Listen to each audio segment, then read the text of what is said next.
if you are hungry, if you have a crisis situation, you really are pushed to change something. And then you have the opportunity to do that either fixing things or strategically. You always have that option. And doing it strategically might be a tiny bit harder, but it does give you something back, and you don't put all your money towards something that you are not going to be benefiting from in the future. I'm an engineer. I told you my background is computer science, so I can't help but to think about organizations as a kind of complex system. And if you abstract away from the technicalities of computer systems and implementation, what is underneath is really it's a social system. So system thinking still applies. I think the most important takeaway is to... Today I'm joined by Jean Voigt. Jean's story is not what you'd expect from someone who spent years in the upper echelons of global banking. Jean held the title of Managing Director at Deutsche Bank, where he led large teams in a critical infrastructure unit during one of the most turbulent periods one can imagine. According to its own annual report, at the time, Deutsche Bank was under intense regulatory scrutiny, navigating billions in fines, restructuring the entire business model, and fighting to rebuild its reputation. Jean was right in the center of it, responsible for teams, outcomes, and driving change in an environment where every decision was scrutinized and the pressure was relentless. But here's what makes Jean's story compelling. In early 2025, he walked away. Not to retire, not to take another corporate role, he left and chose to work on something he truly believes in. He launched the Soteria Initiative, a mission-driven effort to fundamentally transform how the financial industry fights financial crime through collaboration, shared intelligence, and innovation that legacy institutions struggle to implement. Choosing to build something from scratch rather than continuing to climb the corporate ladder when you're already in a top position tells you everything about the kind of leader Jean is, and it raises questions every ambitious professional faces. What does it take to lead in chaos? When do you stop fixing the system from inside and start building the alternative? And how do you know when it's time to choose yourself? In this conversation, we're going deep. We'll explore how Jean led teams through transformation, what it actually takes to build resilient cultures under fire, and the real story behind his decision to bet everything on himself. If you're navigating uncertainty, building teams, or wondering whether it's time to make your own leap, this episode is for you. This is Business Unbound. Let's dive in. A quick moment of honesty. Business Unbound is brand new. We are in the early days of something I genuinely believe in, a show dedicated to real conversations with forward-thinking business leaders and inspiring individuals who are having a real impact on this world. And that's where you come in. I need your help. If you're watching this on YouTube, please like, comment, and subscribe to the channel. If you're on Apple Podcasts, Spotify, or any podcast app, follow the show and leave a rating. It sounds simple, but it shows that this content matters, and it directly impacts how many ambitious professionals like you discover these conversations. When you're helping me, you're not just supporting a show. Here's what you're really doing. You're saying that quality business conversations deserve a platform. You're saying substance matters over hype. And you're saying this mission is worth building. So if this resonates with you, help me reach others like you. Subscribe, follow, share, whatever works for wherever you are. You're helping build something substantial from the ground up, and I genuinely appreciate it. So thank you. And now back to the show. Jean Voigt, welcome to Business Unbound. Hello, happy to have joined the podcast and looking forward to this conversation. That's great. Glad that you're here. And Jean, you eventually became a managing director at Deutsche Bank, where you led large teams during rather challenging period. But let's go back to the beginning. What path led you there? Well, that probably leads back to a couple of years. I have started my career more traditionally in computer science. I'm a computer scientist by training. And it led me through a couple of control functions in risk and investment performance until in early 2018 starting a role in an anti-money laundering function, which I at the point in time didn't know anything about. But it was interesting because it posed starting something new. And I found that an interesting challenge, and I took up that challenge, and it led me to formulate some of my leadership beliefs, which we'll probably discuss a few today. And when you think back to your own experiences, what were the roles that really prepared you for what you faced at Deutsche Bank, or maybe didn't prepare you for the level of responsibility?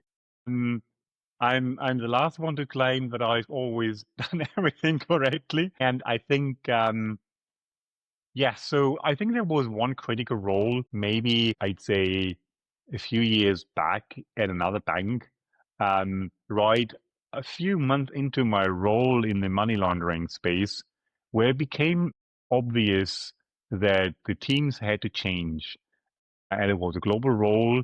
Neither the process nor the technology was working how the business really expected it to work. There was this external pressure, there was a lot of oversight, and it suddenly required a totally different mode of operation. It required a mode of operation where you almost daily assess what needs to be done. There was simply just too much work. And it also required that you think a lot harder about what it means to have the right kind of organizational structure. How do you delegate effectively? It crystallized to me a leadership style that some may know as servant leadership, where you make sure that you have people that can work together, but that also embodies a very strong service idea towards the employees in those teams. And I found that when I put myself in the perspective of serving my team leads, my managers, that's something that you can then transport into the other teams and in your own direct reports. And by doing so, you create really resilient and independent, empowered units that can operate fairly independently and effectively along the strategic direction. It requires a lot of communication, but that is in this role where you had to daily have stand up in the morning, in the evening, you had to create communications. It involved quite a bit of even hands-on like software development from myself. Again, it was an initial leadership role, but that kind of crystallized. I wouldn't have had the time if I wouldn't have the trust and the ability to rely on other teams doing their part without me constantly touching and trying to drive and direct things. I think that set out some of my key principles. And that is really interesting. Before you joined Deutsche Bank, you were in a global role at Credit Suisse. How many people have you been leading there? I'd say it was maybe a couple of dozen. There was, I'd say 30. I usually don't define myself that much by the number of people, by the impact. But it was a difference between those two settings, right? And then I said out probably a few of my leadership principles, but it was definitely also a situation that was with a lot of pressure. There was not a lot of, you could be wrong, but you kind of had no ability to have a catastrophic failure, right? So failure obviously is in the nature of work, of humans, of systems, but it's important to not fail catastrophically. Engineering, there's a lot we can borrow for resilient organizations. When there is no option to have catastrophic failure, engineers usually have built-in redundancy into a system. And I think that is something that makes a big difference to ensure that you get there. And having the right kind of staffing to allow for that, to maybe try 2 or 3 approaches definitely is important. And I think there are system design aspects we could touch on later in the conversation that have an impact on that. Yeah.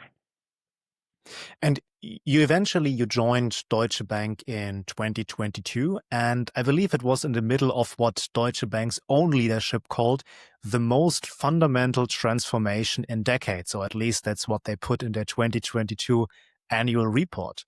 The annual report also says that billions were spent on restructuring, regulatory fines, and navigating massive organizational change. You came in. What attracted you to that challenge? Yes. I think two perspectives. One of the things I did observe in the role before I joined Deutsche is there were two critical observations. We worked a lot with data and machine learning, and Deutsche is a fairly innovative company and interested in these kinds of innovations, and it's an important player in the market. I observed in my previous role that some of the things I feel very dear about really can only be done at scale. And even doing it in a single institution might not be possible. So it required me to look for a role where it has a larger impact on the industry so that I could drive some of my perspectives forward. And a second observation that I felt was more on the organizational level. I more and more being in crisis mode and observing how teams work as they become larger, this seems to be, and I am an engineer, I told you, my background is computer science, so I can't help but to think about organizations as a kind of complex system. And if you abstract away from, you know, the technicalities of computer systems and implementation, what is underneath is really it's a social system. So system thinking still applies. And there were just a few things that I thought in a larger role would be interesting to observe. And yes, in a situation where there's a significant change, that is an interesting challenge because, as I said in the beginning, if there is a crisis, you have the real opportunity to connect real business outcomes with the right kind of strategic setting. And it's not easy. I think it's often thought that when you have a critical situation, why not solve the critical situation first and then do the strategic part separately? And I think this is the wrong approach, right? And I believe, because from what I explained before, if you are hungry, if you have a crisis situation, you really are pushed to change something. And then you have the opportunity to do that either fixing things or strategically. You always have that option. And doing it strategically might be a tiny bit harder, but it does give you something back and you don't put all your money towards something that you are not going to be benefiting from in the future. I think that is what attracted me to that role. I knew it's a challenging role right from the start, but that those two things, trying something really dear to my heart at a larger scale and really applying the system thinking, that was what became the key defining aspect of my stance at Deutsche, I think. And you mentioned something very interesting. You were obviously responsible for setting strategic objectives. At the same time, you were accountable for teams, outcomes, and driving change in this environment under intense scrutiny. For our audience, can you describe what a typical week looked like for you? A week might take a long time. Let's settle for a day and see if you want to hear more. So no, I'm just kidding. A typical week would usually include the fair share of meetings, as you can imagine. It did include and that is the challenging part when you have these strategic aspects. You have constantly to think about, how do I do something that pushes forward towards the strategic direction? So we had basically meetings involved on that, and we wanted to do more and more of it, but the external scrutiny required intense level of communication, not only internally, also externally. And having that communication sufficiently clear, making sure it is correct, and having the right kind of input from across the organization required significant amounts of time. And you're correct. Sometimes these things have an ad hoc nature to it. When you get a call from a regulator to a specific topic, almost middle in the night because you happen to be the one that is available, and you need to jump into it.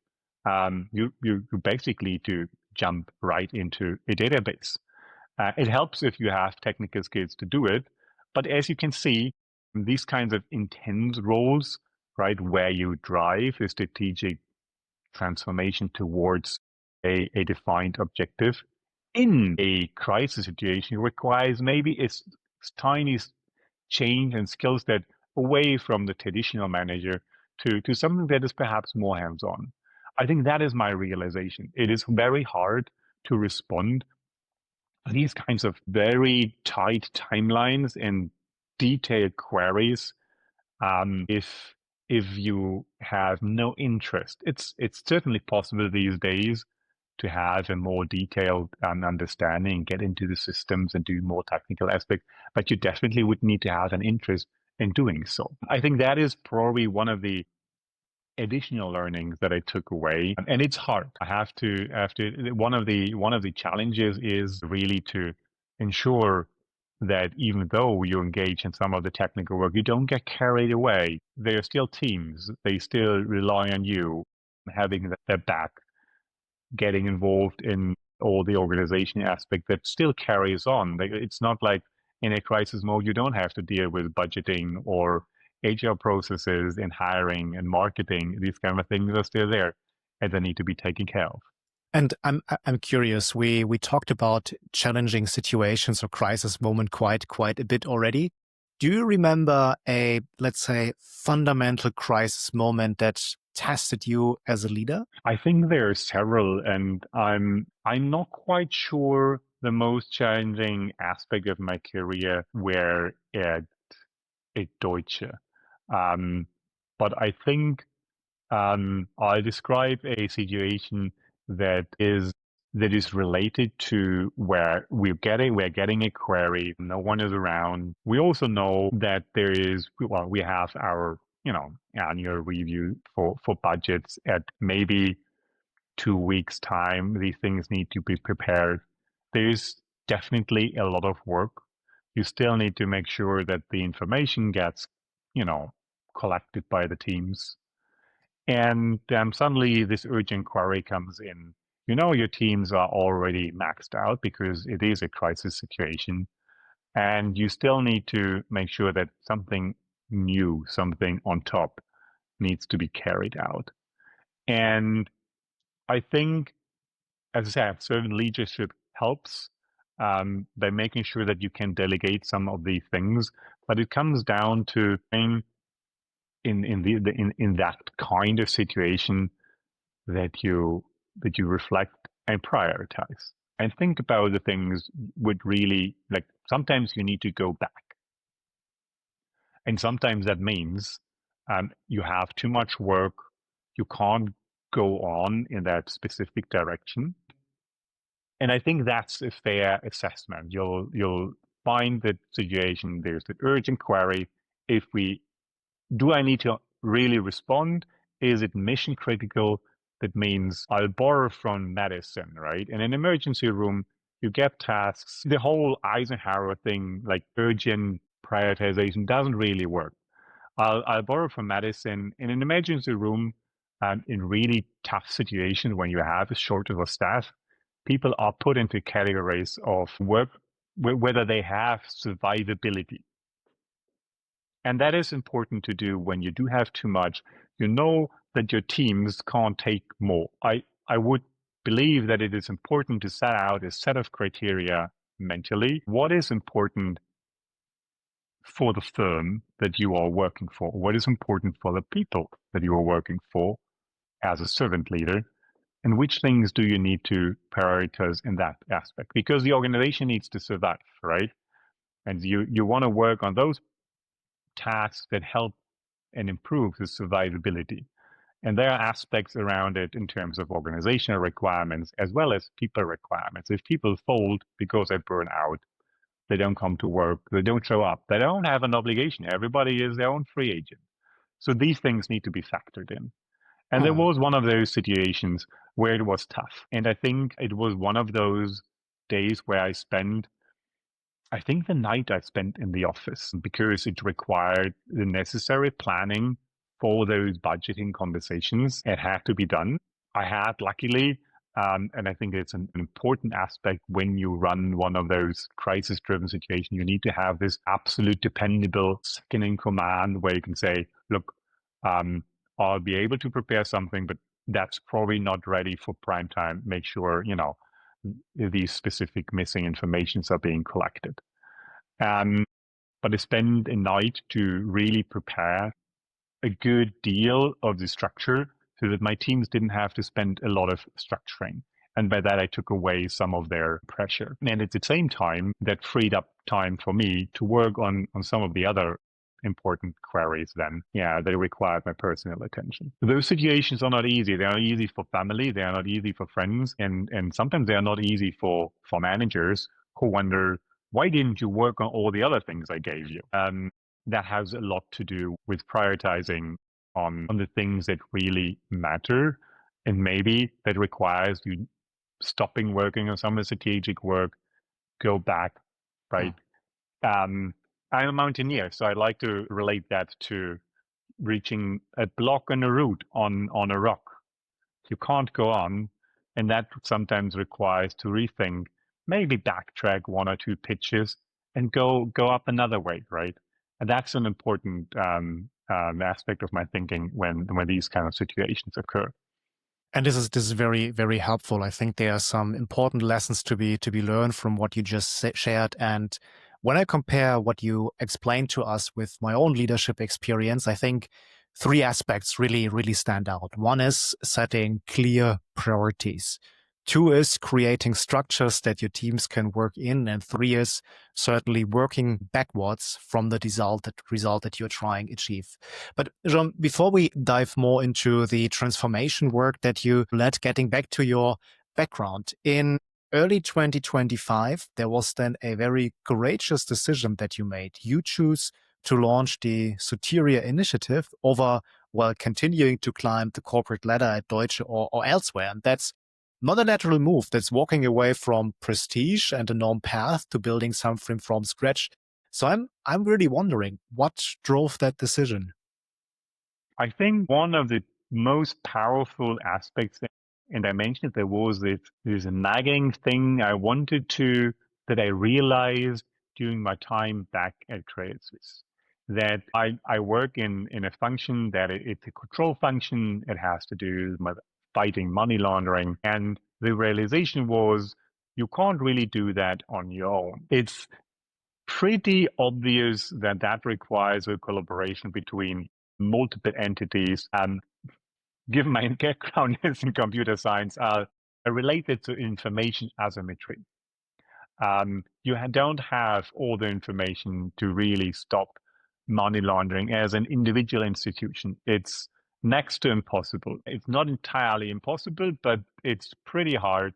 Very few criminals try to launder the money through a single institution. And that realization early on, maybe in 2018, when we discovered, looking at machine learning technologies, that as a single institution, you have very little opportunity to do so.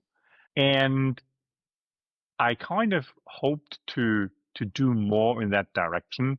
It was a big motivation for me to move to Deutsche, given the scale. It's more interesting.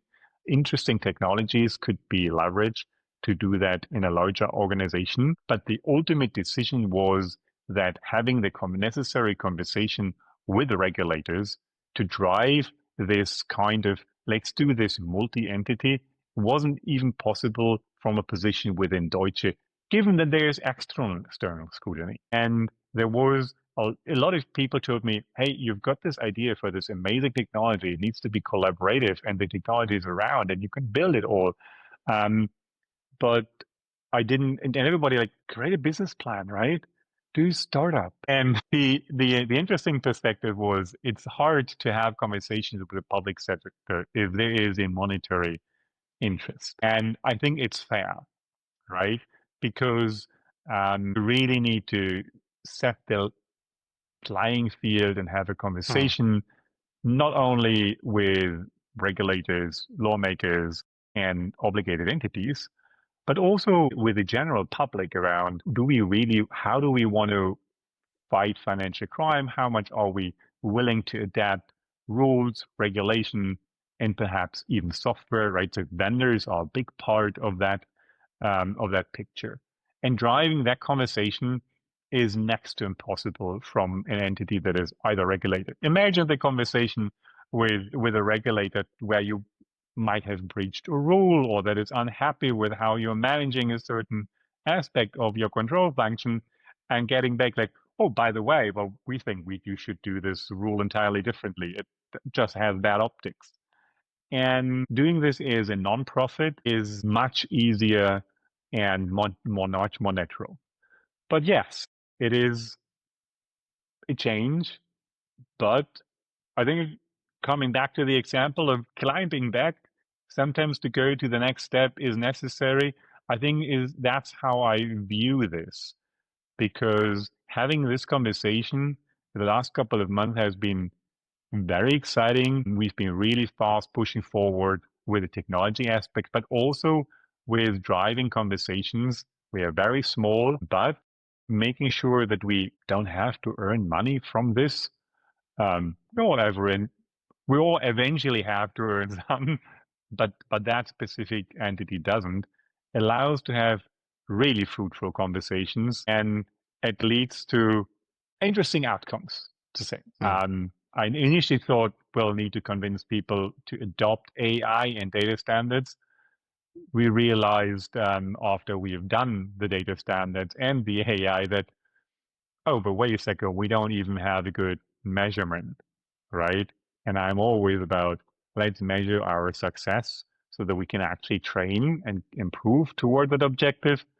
With anti-financial crime, that was one of the realizations that we had. And we are currently in conversations to actually establish that measurement, ground truth, through an idea we have pioneered that is borrowed from cybercrime.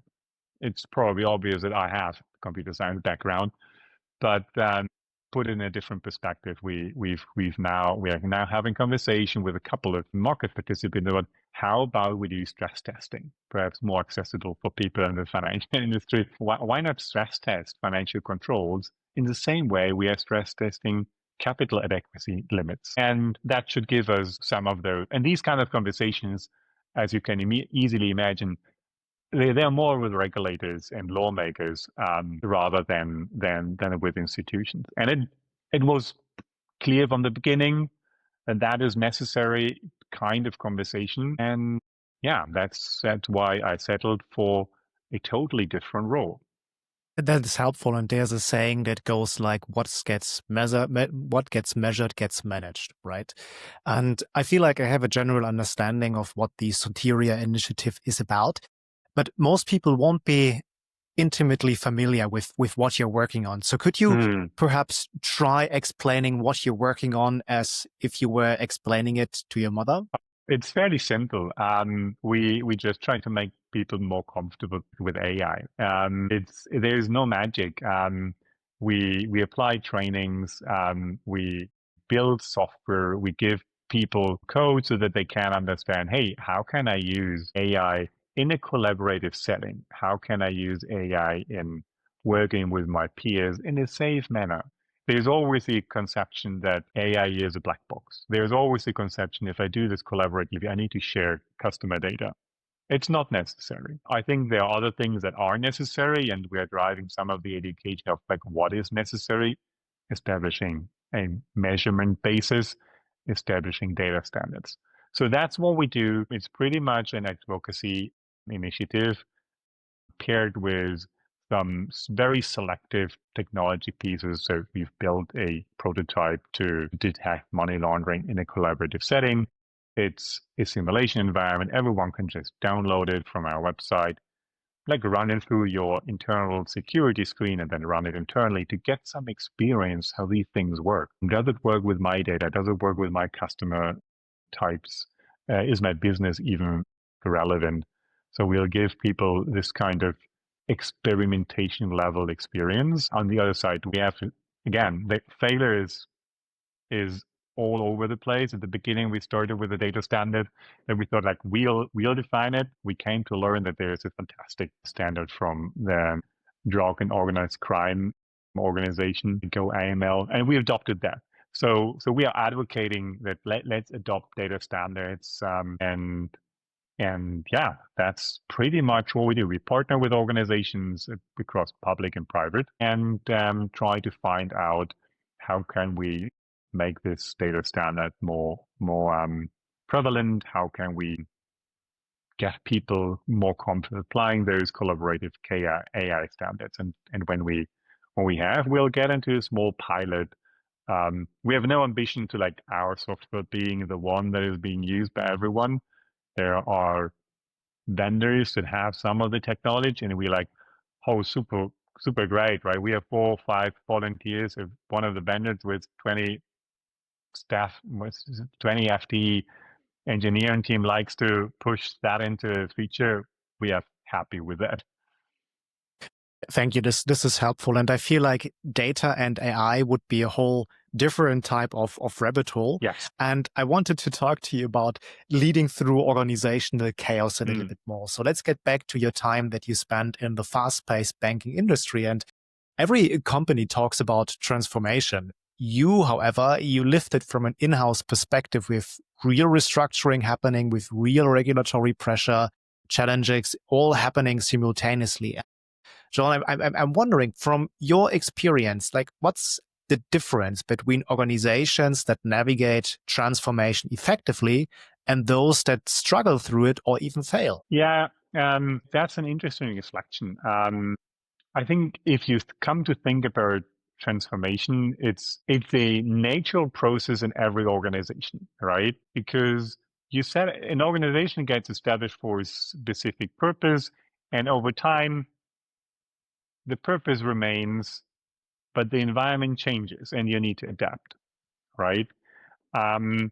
You could always assume scenarios how you will need to adapt and then initiate change towards it to prevent these kind of radical changes. But it's extremely hard to do so, and doing so is probably economically unfeasible because you would need to prepare like the probability weighted scenarios to which an organization could lead. You can't prepare for all, right? And I think most organizations eventually find themselves in a situation where something changed in the environment that they didn't adapt to. And so something changed in the environment and you adapting to it probably takes time the larger the organization is to realize, right? Small organizations have faster response times. Large organizations take some time. But eventually there is the necessity to do that. And there are 2 ways to approach it. I mentioned in the beginning that you could either then have your we'll fix it program, and you could also take the perspective we are combining the critical transformation with the strategic objectives. And doing that effectively, I think first you need to realize that when you do something, that you are still doing it strategically, but you're doing it in a short time frame, maybe a very limited scope, and to the sufficient quality of what you really try to achieve. And that requires that you probably take a little bit of risk and you think through what is the worst can happen if we fail.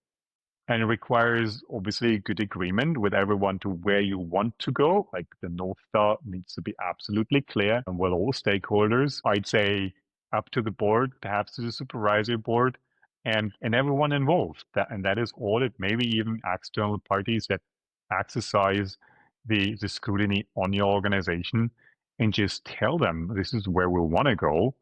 And we could either fix it or we are doing this one thing and then that other one thing, and then a series of additional steps, and we do them strategically. And that means we are not spending all that money on these things that we are probably not going to use in the target state, but we are doing them right away in the target state. But we'll start, it can be overwhelming, right? And one of the things that often looks overwhelming for organizations these days is like data quality, right? We are in the age of AI and everybody wants to have flawless data quality. And if you look at it from and I want to, right? But looking at it from an enterprise level, it's almost impossible to get there, right? So to make it practical, start with one country, one business line, one client type, and fix that, right? But strategically, right? Using strategic tools, strategic processes, data quality aspect, the right kind of people as well. But maybe you shift the whole process to a strategic organization already, but you start small and you grow because even your, strategic process that you thought up perfectly probably is going to adapt as you move more workloads into a new organization or a new setup. I think doing that, being nimble, doing small things rather than trying to boil the ocean, but making sure that it fits the strategic perspective, that is what differentiates organizations that try to do transformation. Some of them that are not that successful in executing transformation. And you said something that I find quite remarkable. You said that you have to take risks. And well, when taking risks, obviously trust is foundational, especially in times of chaos where you take risks on top of them. You have to have trust towards your leadership, and also your teams need to trust that you have a coherent plan, that it's worth taking this risk. And when risks materialize, trust can be fragile. So how do you intentionally build and maintain trust during these periods of pressure, of risk taking, of risks materializing? Okay, so let's unpack that a little bit. Trust is one aspect, risk is another. Let's start with risk, right? Risk consists of probabilities of something happening and the impact of it, right? And together we consider that risk. And there are a number of them. When I'm talking about taking risks in a regulatory setting, they are usually you often have expectations to what you achieve in a given time frame. And doing something, quickly fixing an existing system might give you certainty about what you need to do, but it's been tried before. There's a reason it's not working, right? So you probably have limited impact. You have a limited probability of success. Doing that new probably gives you uncertainty about what you need to do, but you have probably a better chance with the impact, and you have a better chance to succeed because you can define things end to end in a more controlled manner. Existing systems often have a lot of parameters that you think you understand, and then suddenly you don't. And doing that new allows you having a fresh thinking. Maybe it's smaller, more controlled at the beginning than something that existed for 20 years. The risk materializes, you have an outcome that you expect to achieve, but you may not reach it in time. Or you may not reach it for the whole enterprise because you can only do, in this allotted time, a client group. And I think discussing those trade-offs, what the organization can do, right, realistically and transparently, and then having sufficient checkpoints to give people the level of comfort necessary that is achievable, or maybe something changes and then you talk about it, that is absolutely critical. And sometimes you may come to the realization that we planned for this timeline, but there are these specific aspects that prevent us from reaching it. And again, being transparent about it, talking about it helps. In my experience, there's still a perception that sometimes it's better to not talk about the things that don't go well because maybe you can smooth them over with sufficient time. I don't think that's the case. I think being very transparent, even around the things that are not great, helps. And it doesn't mean you are not reaching your strategic objective, but it means that people have a realistic expectation of what comes next, how fast you are. And sometimes there are just factors you can't control, right? You don't exist in a vacuum. Your transformation doesn't exist in a vacuum. Markets change, customers change, regulation is changing. A vendor may have a new perspective on their data that they are sending you. These kind of things can throw off a transformation program.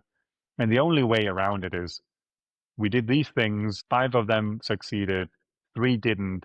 This is a reason. We'll need another week, and we are going to do X, Y, Z during that week.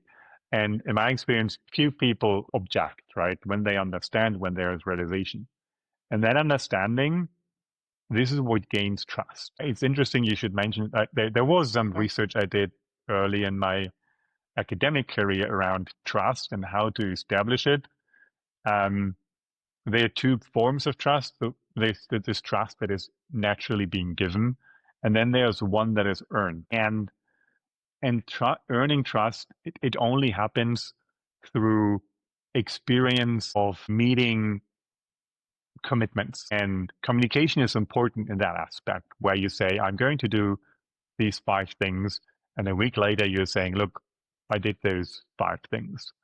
Or maybe I did 4, and there's one thing I didn't. That doing that sufficiently often, that builds trust very effectively. Research proves it. And this is an important lesson. I would also agree with you. I mean, in terms of communication, first of all, in a high pressure environment, you almost cannot over communicate. It's always better to create transparency. And then when it comes to trust, I would also tend to agree with, okay, if you're accountable, if you're a committed person and you're following through with the things you said you will, this helps to build trust. There's a saying from the London Stock Exchange, actually. They have the saying that meum dictum pactus, and it's Latin, and it means my word is my law. Now let's talk a little bit further about possible leadership mistakes, and especially in your experience and based on what you have observed, what's the most common mistake that leaders make when leading and navigating in a situation of crisis or transformation? Okay, well, I was going to start the podcast saying it's probably easier to talk about management mistakes because everyone down the heart, you just know where you went wrong. Very few people without flaw, and you personally obviously know what you wanted to do and what didn't work. I think I'm all for empowering people and sometimes putting people into roles that are perhaps a little larger than they have been doing before, because I've seen that awesome opportunities for growth actually create the next generation of leaders. If you have no ability to gain experience, try things and maybe a safe environment, then it's very hard to become a leader. And I've had the opportunity to have had managers that gave me the opportunity. So I try to continue that tradition. But it can be easily overdone, especially in situations where things have a high pressure environment. I still opted often to do it, but it sometimes fails. And getting good at judging how much an individual can take and taking an individual out of a role that is perhaps too large for their present situation. I think that is one of the things that I personally think I would have had better instincts to detect when something maybe is a little bit too much. I think these they are also high performing individuals on a team mixed with people that just regular down to earth managers is also very, very challenging. I think there is a whole body of literature on how to manage high performers. What can happen is high performance feel absolutely neglected compared to the rest of the organization. They do so much more, they work more, they work harder. At least that there could be a perception that they develop.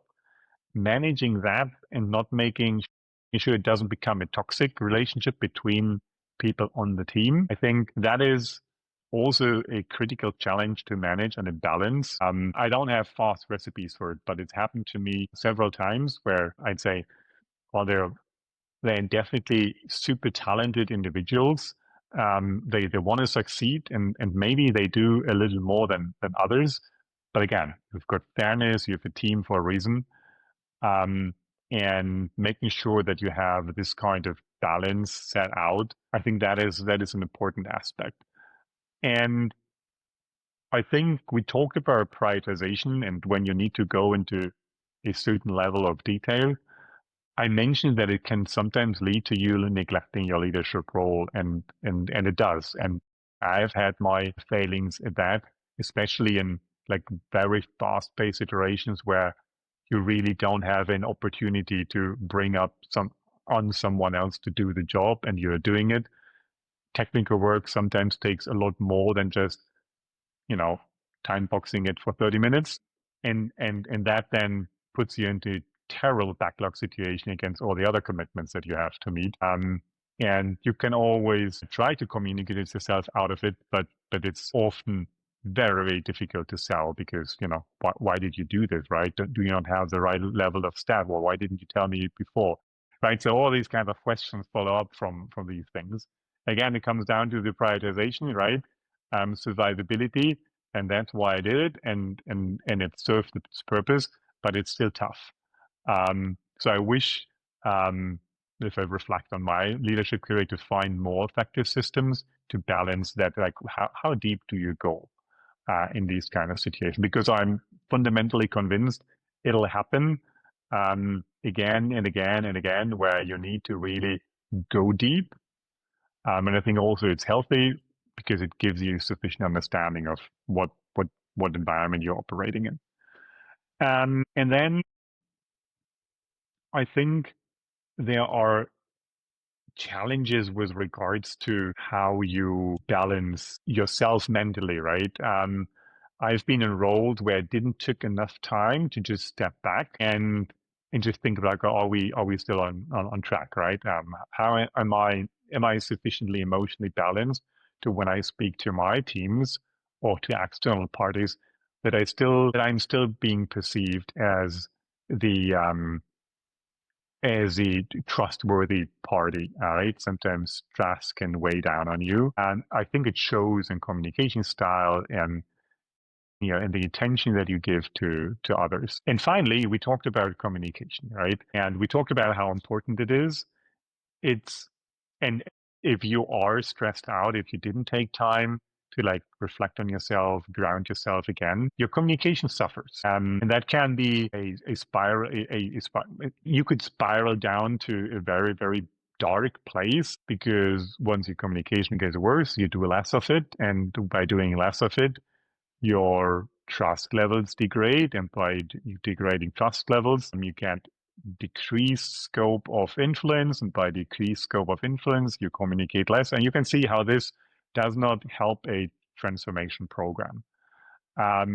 So I think just being cognizant of it and having sufficient time to reflect. I had a great person on my team who constantly told me, "Oh, put stuff on your calendar so that you don't go from 15-minute meeting to 15-meeting to 15-minute meeting." And I think you need to have that person just that takes you out and, okay, are you doing the right thing?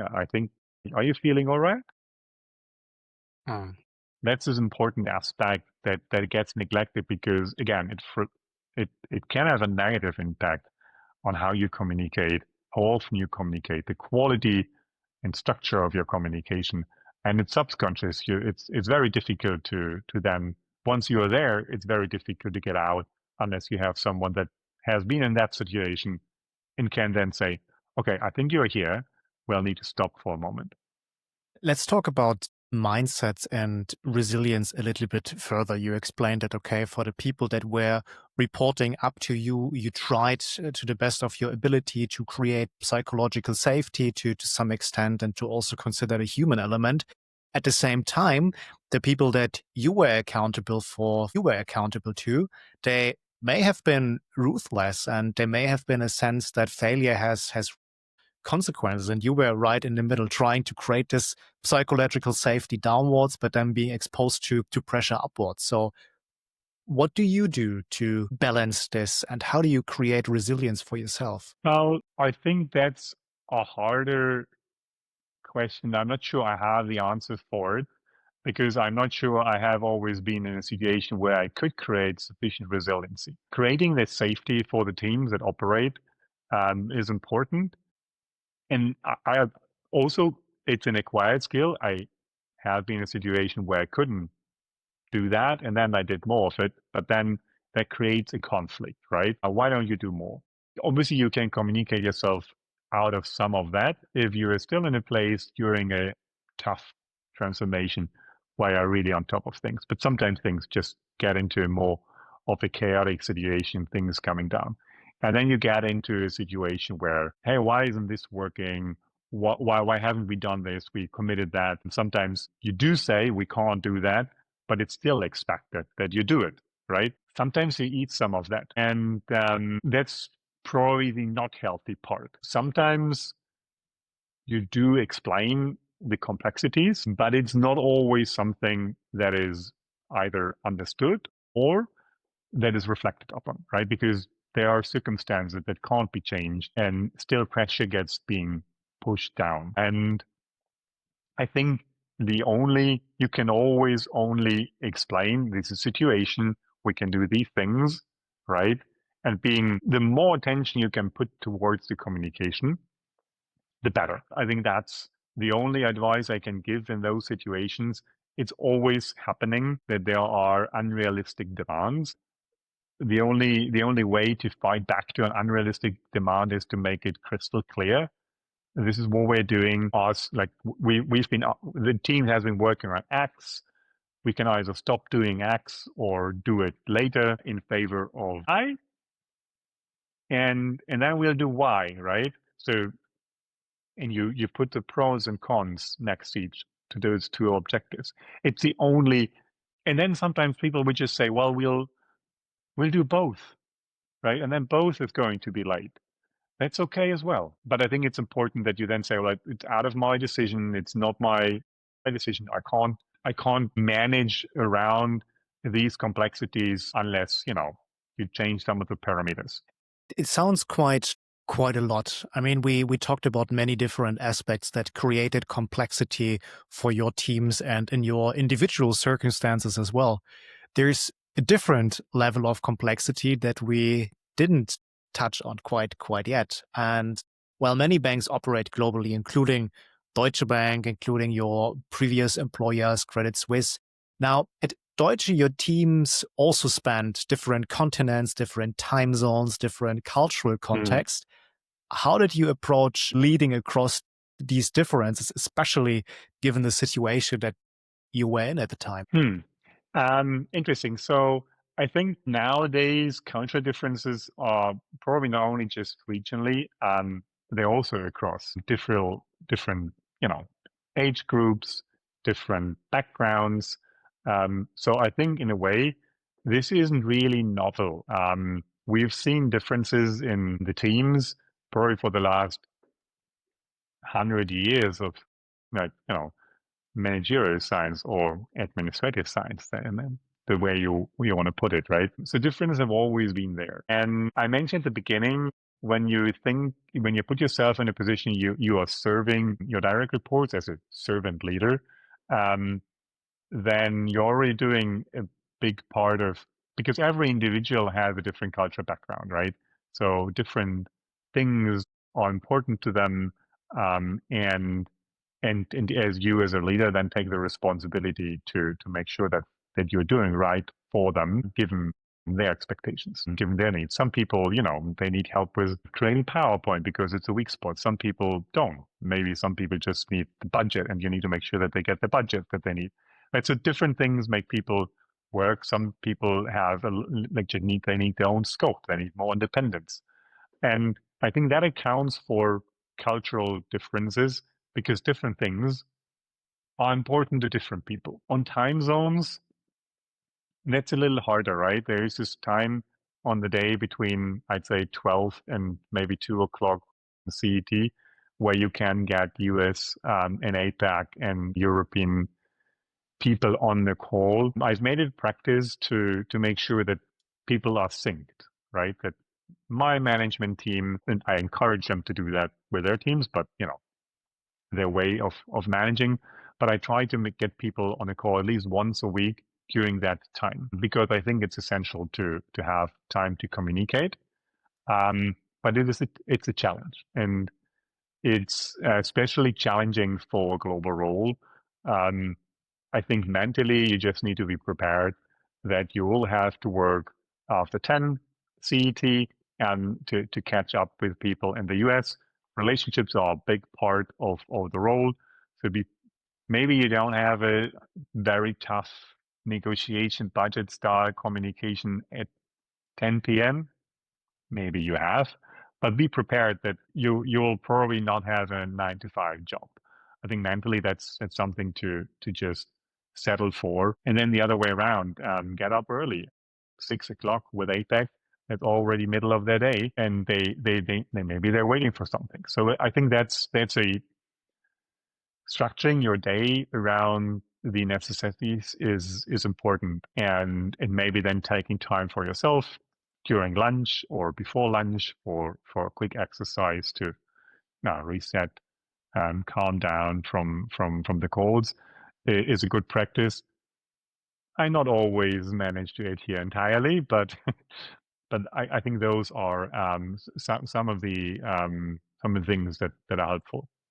And we spoke a little bit about the differences between individuals based on their individual needs, based on culture, possibly based on age. What are some of the leadership practices that you think worked universally across the entire teams that you were responsible for? As I mentioned at the beginning, I think I'm usually very outcome oriented. So I spend time to get common understanding of where we want to go and how we are measuring it. In fact, I encourage team to come up with their own measures, and then make everyone understand, like, Team A is working on that, and that's how it fits into the perspective. Spending time, including not only with the direct reports, but with the larger teams, so that you have, I'm not a big fan of hierarchy, right? I think flat is better than hierarchical. It works up to a degree because, communication overhead just limits with how many people you can interact during a day. But getting as many perspectives as possible and getting everyone really to surface their perspectives, define where you want to go, that has been one of the big room plannings, big room strategic plannings. Writing things up in a document that everybody can just look at and criticize, because that's where the real rationalization happens, right? People need to criticize what you write down. If you don't write it down, nobody's ever going to criticize it, right? PowerPoint is not a good way to do that. I think those are two lessons, like real important lessons learned. A second, I'd say, is think about what you do as a product, right? You're doing it like I had my superiors, and they have expectations toward what I deliver. So I'm running a product for them, and maybe not only for them, but for other parties in an organization.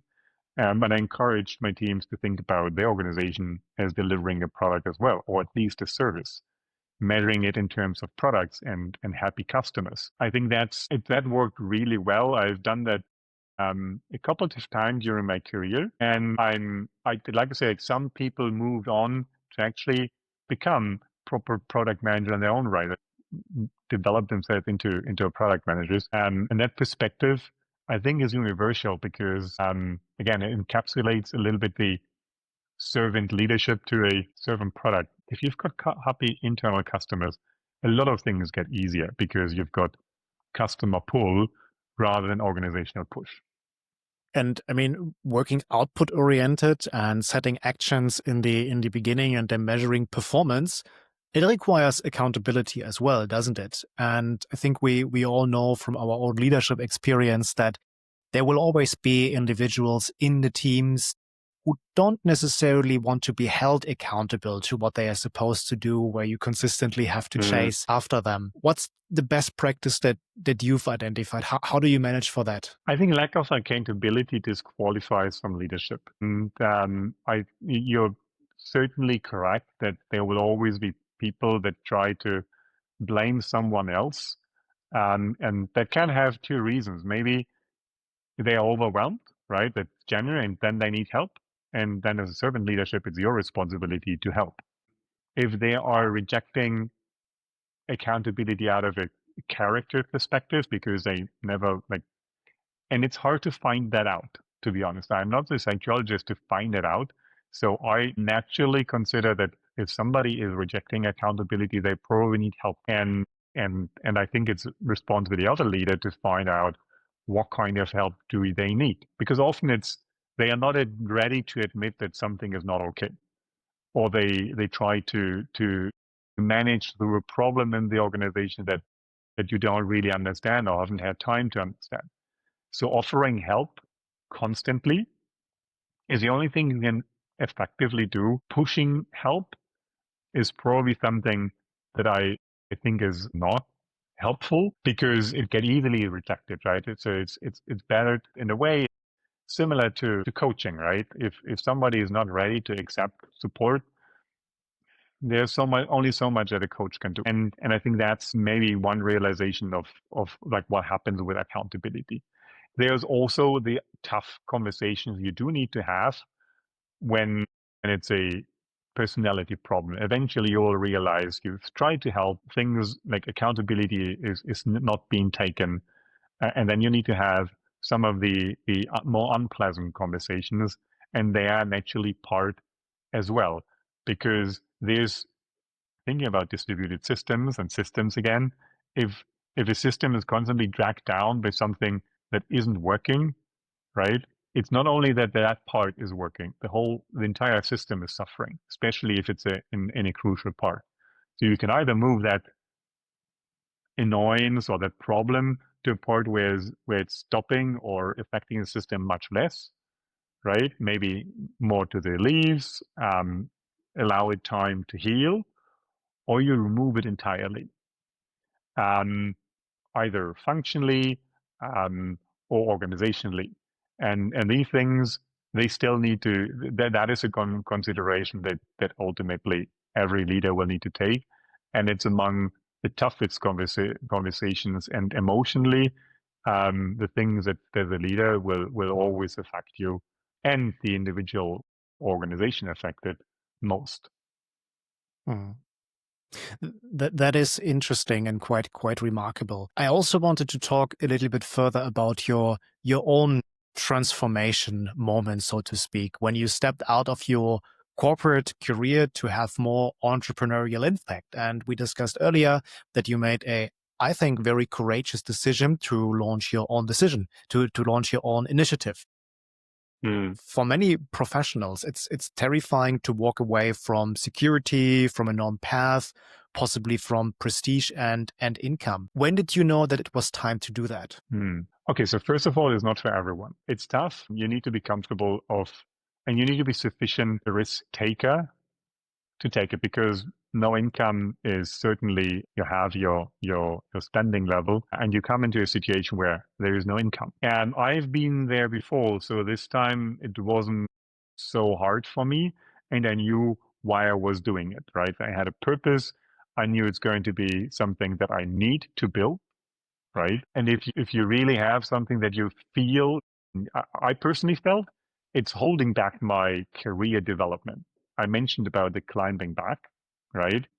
Because I was constantly seeking to do what essentially isn't possible in a managerial institutional role. And if you step out of a corporate role and into something different, be clear of why you do it, right? Are you doing it because of the excitement, because of you're enjoying it, because you want to work more in a different environment with friends? There are multiple reasons for doing it. If the reason is monetary, if the reason is prestige, don't do it, right? I think if prestige and money is motivations, it's difficult to find other motivations. And there are other motivations for doing these kind of things. For me, it was easier. As I said, I've been in startup situations before. I knew how it feels to have a limited amount of money available and knowing that it will eventually run out, right? That there's a hard stop. Eventually, you've got financial obligations. So you have to meet them. Eventually, it runs out, and you need to make sure that by the time you reach that point, you have reached the objective that you wanted to reach.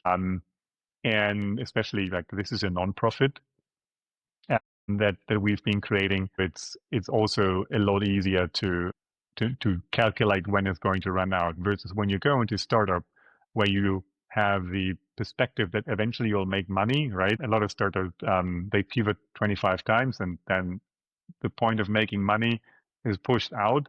That's harder to calculate. When people tell me, I want to do a startup, I can make sure you've got 2 years of expense in your bank account, right? That's the minimum. And people are like, oh, I've got 6 months. I'm like, extend your runway, right?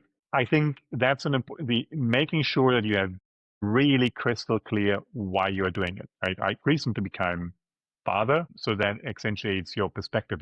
Now there's a responsibility for the small human being that you love enormously. So you need to be very clear why you are doing it, how long you are doing it, and what you expect to achieve during that time. It's, to me, this part of like stepping into this venture was extremely liberating because I finally could have the conversations with the stakeholders I wanted to have that I couldn't have in a corporate role.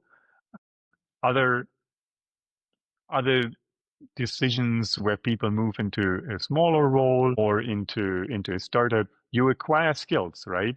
And it's a good reason. And I only realize now interesting skills I acquired. I acquired skills that, like acquiring partners, I have done sales in the past, but not at that level. So there are skills that you acquire when you move into a different role. And also it liberated me from the perspective in my next role. I no longer feel the obligation or the urge to establish this kind of cross-entity money laundering detection because I already have this initiative and it's successfully going to continue even if I step into a new corporate role or other employment activity.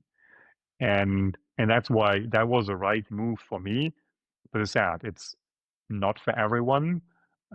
Make sure that you can support it financially, that you have the right kind of motivation, that you know what you're getting out of it, and most importantly, you should have fun doing it, right? For me, this has been something that really it lights up my entire life, and I'm so excited when I can speak with people. I met so many amazing people during those last 6 months that really try to have an impact and fight financial crime and curtail white-collar crime. It's been an amazing experience, and I would never want to miss it, even though I'm the first one to admit, financially, it's probably not the smartest decision of my life. But we take experiences, and those experiences are extremely valuable. And you obviously, you come from a banking background, and in your last role, you were responsible for huge teams, thousands of employees at times, and then you launch your own initiative.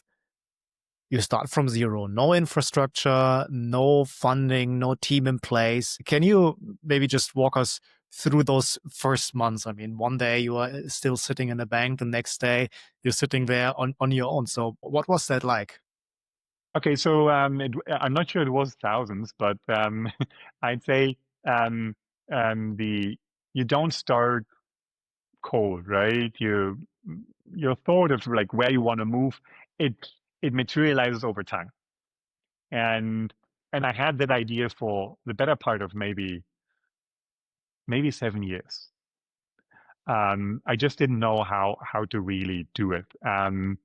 And I knew it was holding me back that I've not been working on it. And when it materialized that that's what I wanted to do, it wasn't like, oh, today I'm sitting in a bank, and the other day now I'm this smaller entity. Operationally, actually not a lot change, right? I still need to motivate people. I'm still the volunteers. They have needs as well. Similar, because I think servant leadership is pretty universal if you apply it.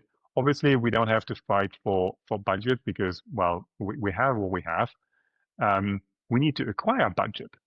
So that's a different perspective, right? In a corporate setting, you're arguing for your budget in your annual budget cycle or on an ad hoc basis. And here it's like, okay, so what is our budget? How do we even create our budget? We have to set out and find out how do we fund our running cost, right? AI, this training infrastructure isn't necessarily cheap. And you'll start to find funding sources. In essence, creating your bylaws gives you opportunities to create and generate funding sources, and these kind of things are new. I didn't actually think of them ahead of time. I wish I would. If you are starting like a venture or a startup, then you probably think about the money generation aspect sooner. In a nonprofit, you are like, okay, it's non-profit, right? We're doing it for the purpose of the mission. And then eventually realize, well, there are operational costs. You still need to meet them. So there were a few new learning experiences for me. Funding, getting partners, right? Even though you have a mission, you need people to support that mission, not only volunteers contributing to what you do, but you also need partners that take it along, right? You need to speak with the public sector and say, hey, you think this is the right kind of thing? You need to convince people. So in a way, there's a lot of skill you acquire from corporate role that applies, but it applies in a different way, right? It applies in convincing becomes almost selling, but and selling and convincing has a lot to do with listening what the others want, right? And do you have a good idea of what you can contribute to resolving that problem? Leadership, right? Managing your directs becomes make sure your volunteers know what they do. Communication becomes communicated with partner, maybe with an external audience that you want to convey your ideas to. So I think in a way the style changes, but a lot of the experience transfers to a nonprofit role. And I'll be honest, right? There are nonprofit roles that still have a salary, right? It's not the case in what we do, but nonprofit doesn't necessarily mean no money, right? So there are fantastic nonprofits that do amazing things and they pay a regular salary, right? It's just that we at the moment don't. And John, I'm curious, we already had quite a few of your personal reflections. And if you think about some of the reflections from your experience a little bit further, imagine that you're speaking to a leader right now, maybe someone from our audience who's navigating, let's say, organizational change, a lot of pressure, a lot of uncertainty. What's your most practical advice? And I'm not talking about a 6-month roadmap here. What should these people, these leaders do this week that creates the most leverage for them? It takes time to think, right? Pressure is either you've got the person that takes you out, right? And like this week, set apart 4 hours where you don't have meetings and no calls, and think structure and find out what is important for survivability, because that takes time. And if you don't have that time in 15-minute meetings, you don't get there, right? Take 5 hours, 4 hours, maybe half of a day off and spend time thinking about it. And a second thing, define your communication template, right? If you need to communicate often, it helps to have a communication template. One I found helpful is talk about, things done, things that are open, and things that are planned, and maybe have a few actions around it that are taken, and that's it. Very simple communication template.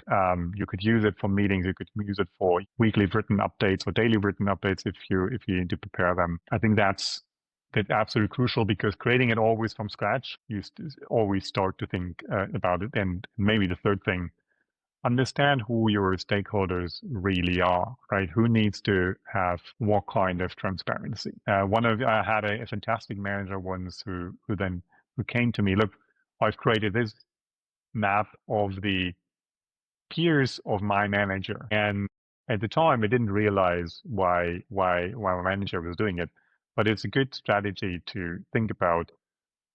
You don't really only have your manager, right? Your manager is successful and able to support you when you do your part, and you do your part by understanding what are the peers doing, right? What do they need?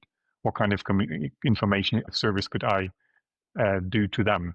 Because your stakeholder group certainly is much larger than your direct manager. This is a very, very interesting reflection. And I feel like we may possibly already be moving in, let's say, some of the more unusual practices about leadership that we hear less about in the mainstream media, for example. Let's stick with the theme of contrarianism for a second. So what's your belief about leadership or transformation or organizational success that most people think isn't accurate, but that your experience has taught you is very right? I'm not sure I can answer right on the spot.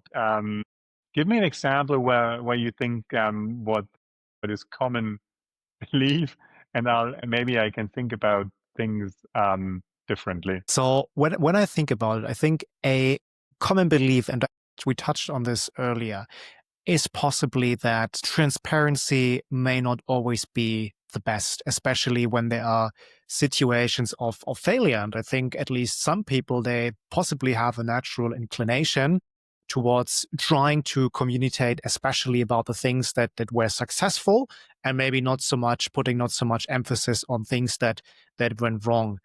I believe that you and I, we seem to agree on that communication is a very essential part of leadership, communication downwards, communication upwards, being very transparent about the things that you're currently doing, about the successes, but also the things that may not have gone to plan. This is what I think would be somewhat contrarian. Okay, yeah. So I think transparency is certainly one. I think one of the things that fits into it, people, especially in Europe, have a tendency not talk about failures, right? And I think it's essential because it's a learning opportunity. If you are unable to talk about what went wrong, you may repeat a mistake, right? People say, don't repeat a mistake, right? But it happens, right? We have our personal behavior characteristics. Some things we'll just continue to do. And it's important to have that conversation like this. So where did I fail? Why didn't these kind of things didn't work? In the military, there's a technique called after action review, where they really go through like, oh, this happened.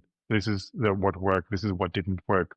In the Scrum methodology, you have the reflection period, right? Where you talk about this. And I think taking time to do these is important. But apart from that, like if failure in many instances is the better outcome because you'll not do it. In engineering, it's more clear, right? If you know that it didn't work this way, you're unlikely to try again. So I think that is one of the things. Transparency, I agree, is one of the other things. And I'd like to encourage to be transparent even to external parties. I think that being a CFA charter holder, obviously I have the perspective that what I do, it needs to serve the necessary stakeholders, protecting markets, but also you've got an obligation to shareholders. And I think one of the key aspects that resonates with that is when there is a problem and you need to work on it. If you don't tell a person about the problem and they find out through other means and information flows, right? They may get the wrong perspective. They may feel that you have not been totally forthcoming, not transparent. And these things, like once you destroy trust, this is also research established, you can build up trust sequentially. And you build on the trust, you build up over time, and it increasingly becomes good trust balance. As soon as there is one surprise, that trust gets basically wiped out entirely. And you need to start from the beginning, and it takes a lot of energy to rebuild. So it's probably more advisable to talk, hey, I told you this one thing, we gained trust because I told you about it, and because one thing didn't work, right? Then you probably lose trust for this one instance only, but not on the entire scale. I think another contrarian aspect is I feel strongly about establishing internal product teams, even for things that are not strictly products. While I've been creating internal product teams that are like proper products, I've also seen that just the product thinking and thinking about the people that, you're serving, it focuses the perspective of the people leading those teams, leading those functions, and provides a little bit more scope. I think the scope of a role is important. Often you would see very defined structures, especially in corporate settings. You are a project manager for a specific corporate function in a specific region, right? And that's tough for people because it boxes them in. And I generally believe that the people are far better when they can shape their scope a little more. As I said, I have had my failures, like not spotting that people maybe create boxes that are too large for them, but allowing people to create those boxes is important. And I go one step further.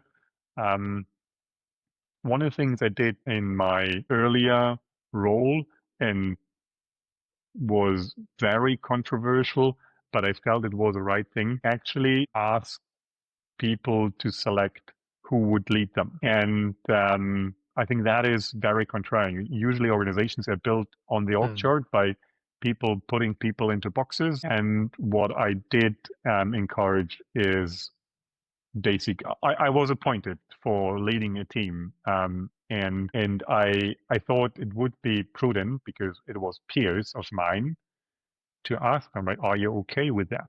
And if not, who should do the role? If it's not me, who should do the role? And I think that was helpful, and everyone was in agreement that, well, Jean is doing it.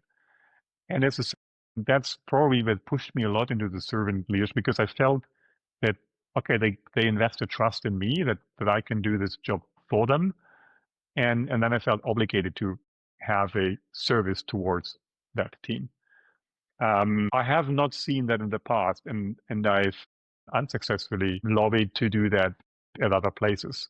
But I personally believe that is an interesting concept that I would like to see more, because people do select managers, and if you as a manager are doing a bad job, people will leave. So you might as well just ask whether you are doing a good job.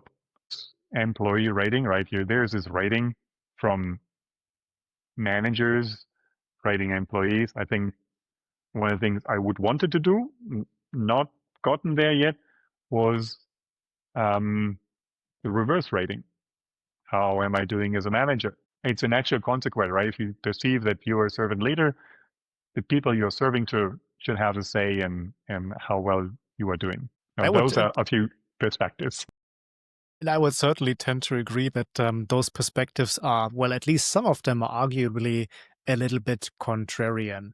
But Jean, I would like to start wrapping up our conversation for today, and I have a few more questions that I wanted to ask you. And you've had your achievements. You're a very accomplished individual. And I also understand that you have a deep appetite for continuing to develop yourself.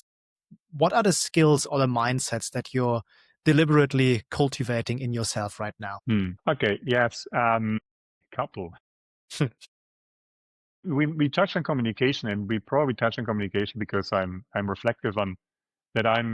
Especially when things get very, very intense, I have spotted myself not being the greatest communicator, right?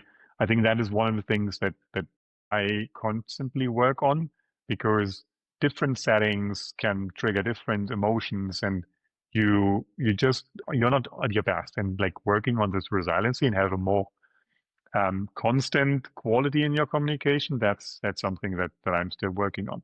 But more importantly, I think I have come to a point where especially my experience now with Soteria, that selling in not in the like push sales perspective, but true purpose driven selling is something that I'd like to spend a lot more time on when I develop.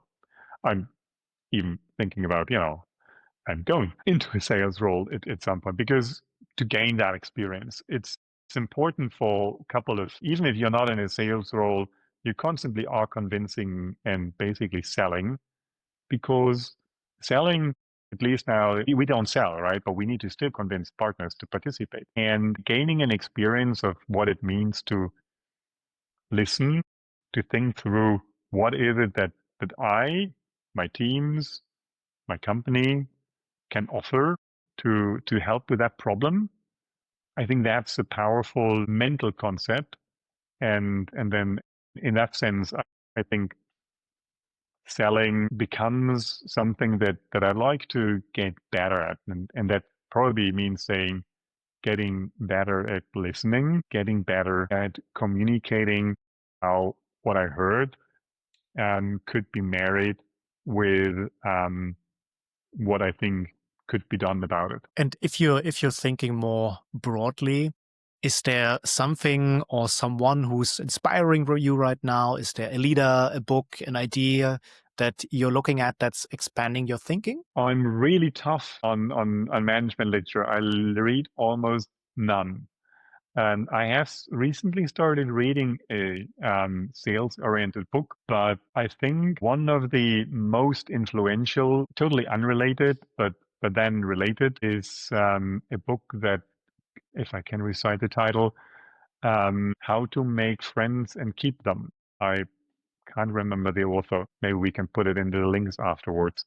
It's a basic book about relationships, and there are a few really good tactics. A lot of that has to do with listening, and obviously we as humans like to hear what we did well, and it's important for communication, especially in difficult settings, to talk about what is it that we think we've been doing well, right? And sometimes there are a couple of tips, but sometimes just saying like, hey, you did well with regards to X, Y, Z. I wish maybe we could do that one thing differently, but like, and these kind of like how to structure a relationship, how to structure communications, there are a few interesting aspects. That's one of the aspects, one of the books that I think has been very inspiring. I think with regards to like individuals, I can't say there are just so many these days that I think they're doing amazing work across so many aspects of interest to me. So it's very tough to say like single out an individual. Fair enough. And is the book How to Win Friends and Influence People by the author Dale Carnegie? Fantastic. Thank you for finding out right away.